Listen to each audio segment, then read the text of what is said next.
ಎಲ್ಲರಿಗೂ ನಮಸ್ಕಾರ ವೀಕ್ಷಕರೇ, welcome back to my channel. ನಾನು ಅನುಶ್ರೀ. ನಾನು ಇವತ್ತಿನ ದಿನ ಮಟನ್ ಸಾಂಬಾರನ್ನ ಯಾವ ರೀತಿ ಮಾಡೋದಂತ ತೋರಿಸ್ಕೊಡಕತ್ತೀನಿ. ಯಾರೆಲ್ಲ ನಮ್ಮ ಚಾನಲ್ನ ನೀವು ಸಬ್ಸ್ಕ್ರೈಬ್ ಮಾಡ್ಕೊಂಡಿಲ್ಲ ಪ್ಲೀಸ್ ದಯವಿಟ್ಟು ಸಬ್ಸ್ಕ್ರೈಬ್ ಮಾಡ್ಕೊಳ್ರಿ. ಹಂಗೆ ಬೆಲ್ ಬಟನ್ ಮೇಲೆ ಕ್ಲಿಕ್ ಮಾಡಿ ಒಂದು ಲೈಕ್ ಮಾಡಿರಿ. ಬನ್ರಿ ಇವತ್ತಿನ ನಾವು ಸ್ಟಾರ್ಟ್ ಮಾಡೋಣ ಅಂತ.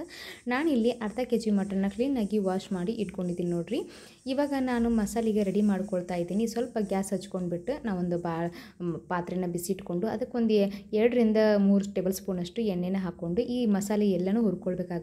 ನಾನು ಇಲ್ಲಿ ಒಂದು 4 ಏಲಕ್ಕಿ, 4 ಲವಂಗ, 1 ಚಮಚದಷ್ಟು ಜೀರಿಗೆ, ಚಕ್ಕೆ ಹಾಕಿ ಒಂದು ಅರ್ಧ ಚಮಚದಷ್ಟು ನಾನು ಕಾಳು ಮೆಣಸು, ಒಂದು 2 ಗಡ್ಡೆ ಬೆಳ್ಳುಳ್ಳಿ, ಸ್ವಲ್ಪ ಒಂದು 3 ಪೀಸಷ್ಟು ನಾನು ಹಸಿ ಶುಂಠಿನ ತೊಗೊಂಡಿದ್ದೀನಿ. ಹಾಗೆ ಒಂದು 2 ಟೇಬಲ್ ಸ್ಪೂನಷ್ಟು ಧನಿಯಾ ಕಾಳು ಅಂದ್ರೆ ಹವೀಜು ತೊಗೊಂಡಿದ್ದೀನಿ ನೋಡಿರಿ. ಇದು ಸ್ವಲ್ಪ ಎಣ್ಣೆಯಲ್ಲಿ ಫ್ರೈ ಆಗ್ತಿದ್ದಂಗೆ ನಾನು ಇಲ್ಲಿ ಒಂದು ಉಳ್ಳಾಗಡ್ಡಿನ ಕಟ್ ಮಾಡಿ ಇಟ್ಕೊಂಡಿದ್ದೆ. ಆ ಉಳ್ಳಾಗಡ್ಡಿನ ಹಾಕ್ಕೊಳಕತ್ತೀನಿ. ಈ ಉಳ್ಳಾಗಡ್ಡಿ ಎಲ್ಲ ಹಾಕಿ ಮಾಡ್ಕೊಳ್ಳೋದ್ರಿಂದ ಸ್ವಲ್ಪ ತಿಕ್ಕಾಗಿ ಬರುತ್ತೆ, ಅಂದರೆ ಸ್ವಲ್ಪ ಫ್ಲೇವರ್ ತುಂಬ ಚೆನ್ನಾಗಿ ಬರುತ್ತೆ. ಈ ರೀತಿ ಈರುಳ್ಳಿ ಎಲ್ಲ ಹಾಕೋದ್ರಿಂದ ಟೇಸ್ಟು ಚೆನ್ನಾಗಿರುತ್ತೆ ನೋಡಿರಿ.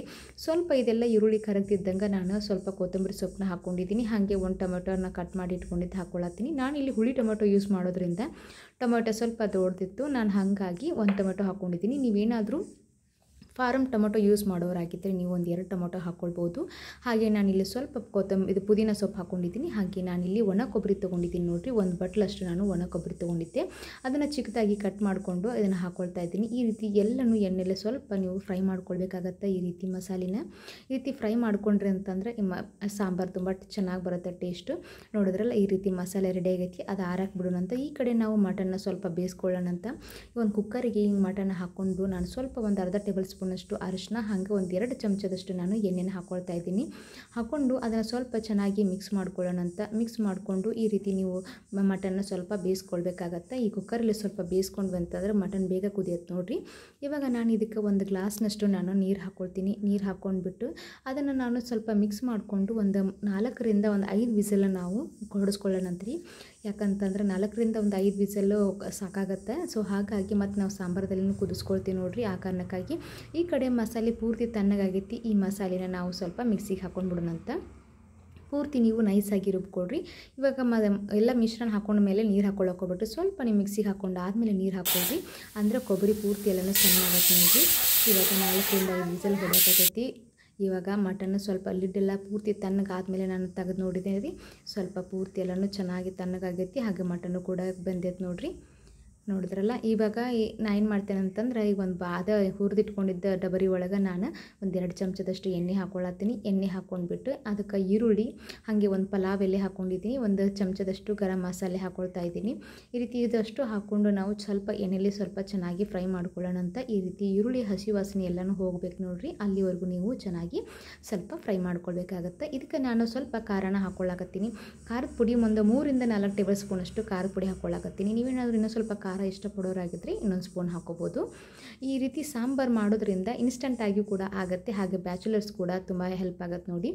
ಇವಾಗ ನೋಡಿರಿ, ಮಸಾಲೆ ಏನು ರುಬ್ಬಿಟ್ಕೊಂಡಿದ್ದೆ ನೋಡು, ಆ ಮಸಾಲೆನ ಅಷ್ಟು ಇದರಲ್ಲಿ ಹಾಕ್ಕೊಂಡು ಒಂದು 2 ನಿಮಿಷದಿಂದ ಅಷ್ಟು ನಾನು ಎಣ್ಣೆಯಲ್ಲಿ ಸ್ವಲ್ಪ ಫ್ರೈ ಮಾಡ್ಕೊಳ್ತೀನಿ.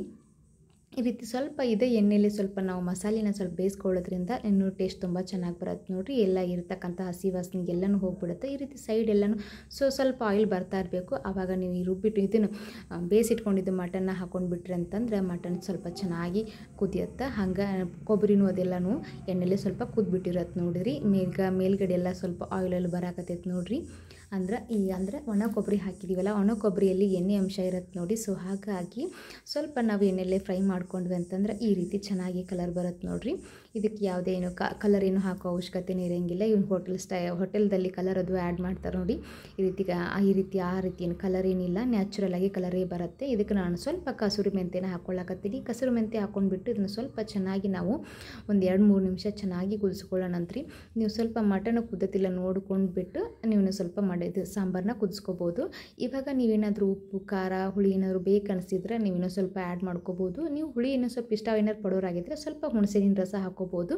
ನಾನಿಲ್ಲಿ ಹುಣಸೆಹಣ್ಣಿನ ರಸ ಹಾಕ್ಕೊಂಡಿಲ್ಲ, ಯಾಕಂದರೆ ನಾನು ಜವಾರಿ ಟೊಮೊಟೊ ಯೂಸ್ ಮಾಡಿದ್ದು ನೋಡಿ. ಸೊ ಅದು ಹುಳಿ ಅಂಶ ಜಾಸ್ತಿ ಇತ್ತು. ಹಾಗಾಗಿ ಸ್ವಲ್ಪ ಮೇಲೆ ಕೊತ್ತಂಬರಿ ಸೊಪ್ಪು ಹಾಕ್ಕೊಂಡು ಚೆನ್ನಾಗಿ ಕುದಿಸ್ಕೊಂಡ್ವಿ ಅಂತಂದ್ರೆ ಈ ರೀತಿ ಆಯಿಲ್ ಎಲ್ಲ ಬರಬೇಕು ನೋಡಿರಿ. ಸೈಡ್ ಎಲ್ಲ ಆಯಿಲ್ ಬಿಡ್ತಂತಂದ್ರೆ ಈ ಖಾರ ಉಪ್ಪು ಎಲ್ಲನೂ ಚೆನ್ನಾಗಿ ಬೆಂದೈತಿ ಅಂತ ಅರ್ಥ. ಹಾಗೆ ಮಟನ್ನು ಕೂಡ ಚೆನ್ನಾಗಿ ಬೆಂದಿದ್ರೆ ಈ ರೀತಿ ಎಲ್ಲ ಕಲರೆಲ್ಲ ಸೈಡೆಲ್ಲ ಬರುತ್ತೆ ನೋಡಿರಿ. ಸ್ವಲ್ಪ ಮೇಲ್ಗಡೆ ಸ್ವಲ್ಪ ಕೊತ್ತಂಬರಿ ಸೊಪ್ಪು ಹಾಕಿಬಿಟ್ನೆ ಅಂತಂದ್ರೆ ಈ ಮಟನ್ ಸಾಂಬಾರು ರೆಡಿ ಆಯ್ತು ನೋಡಿರಿ. ಒಂದು ಬೌಲ್ಗೆ ಸರ್ವ್ ಮಾಡ್ಕೊಂಡಿದ್ದೀನಿ. ತುಂಬ ಅಂದರೆ ತುಂಬ ರುಚಿ ಚೆನ್ನಾಗಿದೆ, ಹಾಗೆ ಟೇಸ್ಟು ಕೂಡ ಮಸ್ತ್ ಅದ ನೋಡಿರಿ. ಈ ರೀತಿ ಸಾಂಬಾರು ರೊಟ್ಟಿ ಚಪಾತಿ ಅನ್ನಕ್ಕಂತೂ ಮಸ್ತ್ ಇರುತ್ತೆ. ಹಾಗೆ ಬ್ಯಾಚುಲರ್ಸ್ ಕೂಡ ಮಾಡ್ಕೋಬೋದು. ನೋಡಿದ್ರಲ್ಲ, ಈ ರೀತಿ ಸಿಂಪಲ್ಲಾಗಿ ನಾನು ಮಟನ್ ಸಾಂಬಾರನ್ನ ಹೆಂಗೆ ಮಾಡೋದಂತ ತೋರಿಸ್ಕೊಟ್ಟಿನಿ.